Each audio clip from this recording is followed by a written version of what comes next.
Há nas palavras perguntas, respostas, mistérios por desfazer. Sentido sem para tudo e para nada, no mais belo livro que eu li.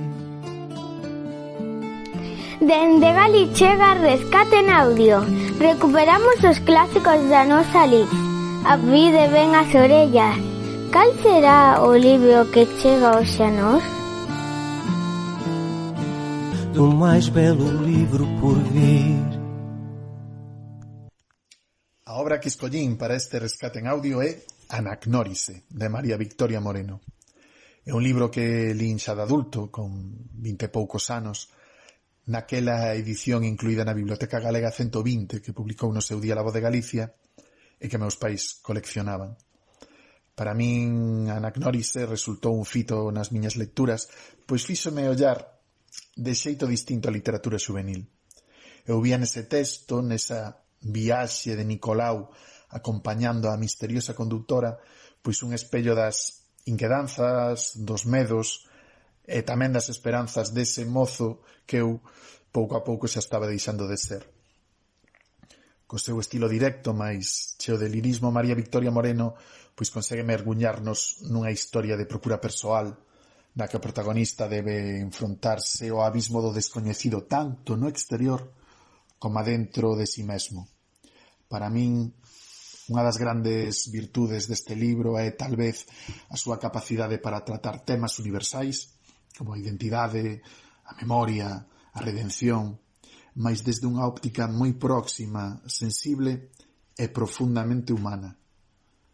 A estrutura da novela, que xoga sempre aí un pouquiño, non, coa tensión narrativa e co descubrimento paulatino da verdade, fíxome ver xa desde a primeira lectura o poder tan grande que a literatura ten para espertar a empatía e para conmoverse en caer nunca na artificiosidade. O uso da anagnórise, ese momento de revelación que lle dá título á obra, exerce ademais aquí de ferramenta literaria poderosa que han de transformar tanto o protagonista como a todas as persoas que decidan achegarse a esta historia. Como escritor, Anagnórise deixou en min unha pegada fonda na miña posterior obra xuvenil. O seu xeito de se achegar a adolescencia, sen paternalismos, respetando a inteligencia, a sensibilidade do lectorado mozo, foi un camiño que sempre pretendín percorrer nos meus traballos.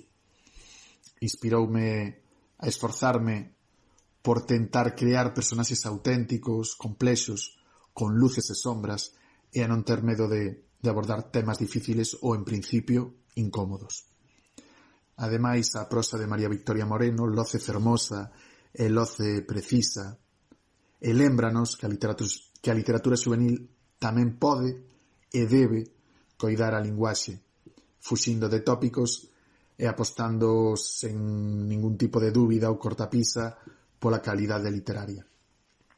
Por todo isto que xa contei, Anagnórise foi e segue a ser un faro na miña singradura literaria.